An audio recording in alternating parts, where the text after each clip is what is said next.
Hey, what's going on YouTube? Will here from All Electric, back again with another video, and today we are testing out the newest Gotrax electric scooter, the XR Ultra commuting scooter that claims to have an incredible 16 miles of range, which should be plenty for most commutes. That could cut your daily commute cost almost to zero, but I'll be sure to test the real world distance later on in this video. If you haven't seen yet, I'll put a link up to the other scooter that I tested from Gotrax that's a little bit less expensive, that was their top line scooter before this one came out. Huge shout out to Akramatool and Nicola Pro supporting this channel at the all electric tier. Thank you guys so much for supporting me on Patreon.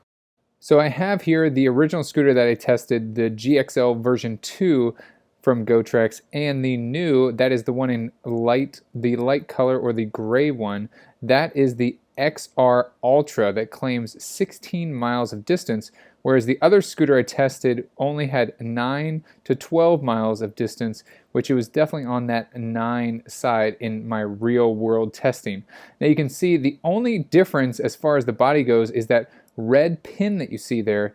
The other older scooter had this funky little screw that you had to turn and take out anytime you wanted to fold the scooter in half, which didn't make it very convenient if you were trying to hop on the bus or something like that with the scooter. Now both of them do have a rear disc brake and also regenerative braking, although I will say on the newer Ultra scooter it did have a little bit more regenerative braking as far as the power of it goes, and I definitely felt like it was relying more on the regenerative braking, but also the disc brake performed beautifully. Now the hub motors in the front of both of these scooters look identical, but the hub motor on the newer Gotrax Ultra actually is way more powerful, and it's definitely noticeable for someone like myself that is about 200 pounds. Now I did have my buddy who is about 270 pounds test out this Ultra scooter and the GXL, and he definitely said he could feel way more power. And just to keep in mind that the 270 pounds that he is over the 220 pound weight limit for these scooters, but it did still work. So if you're a bit above that 220 pound limit, this would probably still work for you, although it is above the weight limit. You can see the display is almost identical. It still has the same one single function button in the front that you turn it on with, and then you can hold or long press the red button in front to get to the second gear. That allows you to go up to the maximum speed. And so you also have a single press to see the ultra bright LED, and I did some testing in the dark of my garage, and I did feel that the newer scooter, the Ultra, did have a brighter LED light, if that's something that you're concerned about, whether you're going to be commuting in the early morning or in the evenings. Now again, you can hold down the button. I did like the button on the newer Ultra. It did have a nice click to it compared to kind of just mushing it in on the GXL. Definitely a little bit harder to see, but the Ultra scooter does have a brighter LED light compared to the GXL version 2. If you don't plan on folding your electric scooter, then definitely go with the cheaper one if you don't need the range.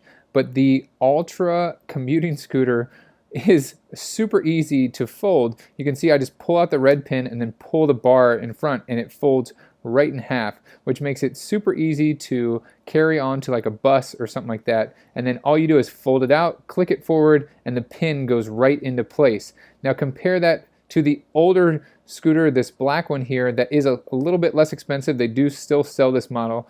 Now you have to lift up this little screw, the pin, and undo the pin, which can be quite time consuming, especially if you can imagine, you finally get to your office building or wherever you're working or commuting to, and you have to undo this pin every time you want to enter the building because you don't want to be that guy wheeling a scooter through the building. Or maybe, I guess a lot of people do that at your building, so I guess you could do that. But when you're ready to leave for the day, or when you get off the bus, then you click the scooter out and set it up, and then you have to put that pin back in. That pin is to ensure that the scooter doesn't collapse while you're riding it.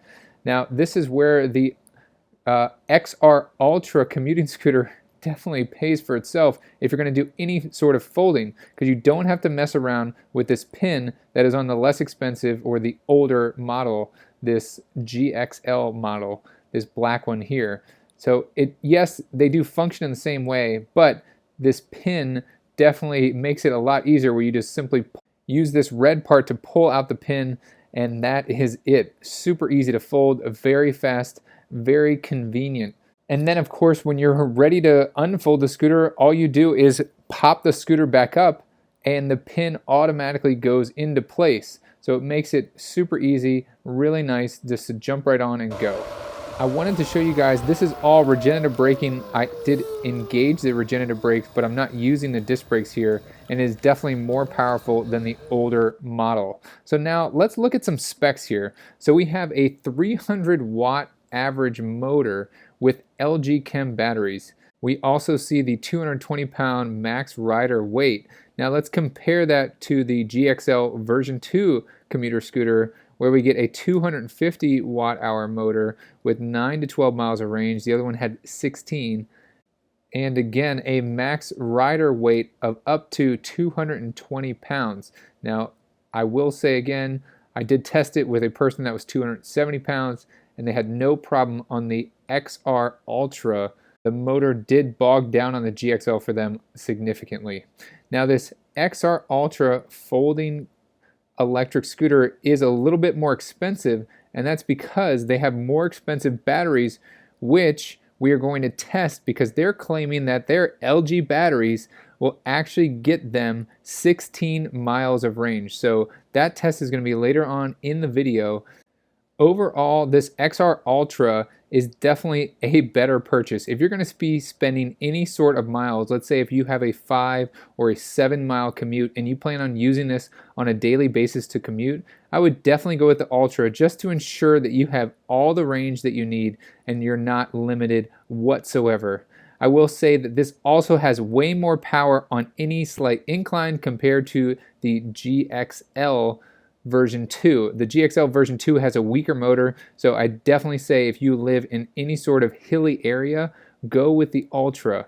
Now, they're both fantastic scooters, so definitely if you're on a budget, I would highly suggest that you just get a scooter, because you are going to save a ridiculous amount compared to renting a scooter every day or driving a car to work. So the moment you guys have all been waiting for, at least some of you have, I set out with a full battery, and I am going to do some real world testing as far as seeing how far this battery will actually go, and see if it will hold up to the claim of 16 miles per charge. Now, this did take a while, but what's a nice feature is you can see I'm depressing the throttle fully, and after I believe 8 seconds, then they have a cruise control, so I can release my thumb off of the throttle and it will just cruise at the maximum speed of 15.5 miles per hour. Now, I will say that this is definitely governed by the system, and it could easily surpass that, and you can hear the motor kind of get bogged down by the software running on the scooter. But it is definitely still fun to ride at 15.5 miles per hour, the maximum speed.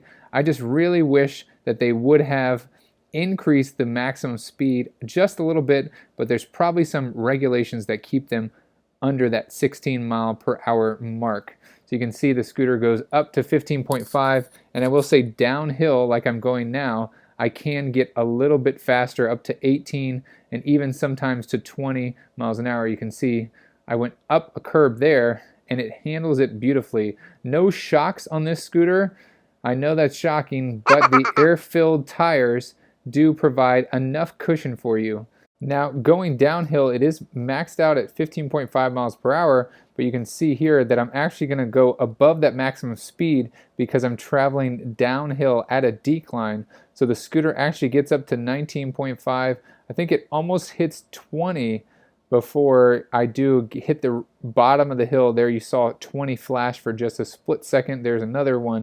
Very easy to operate if you've never been on a scooter. Just put one foot on and give your other foot a push and push down on the throttle, and away you go. And quickly you're up to that 15 and a half mile mark, And even on rougher terrain, right here, I'm on a little sidewalk, gets a little bumpy. I definitely wouldn't want to be commuting 10 miles on that. So I'm not going to show you guys the entire test, but Gotrax did claim 16 miles. And I did test this using my phone's GPS in my pocket, and I was able to get an astounding 15.7 miles.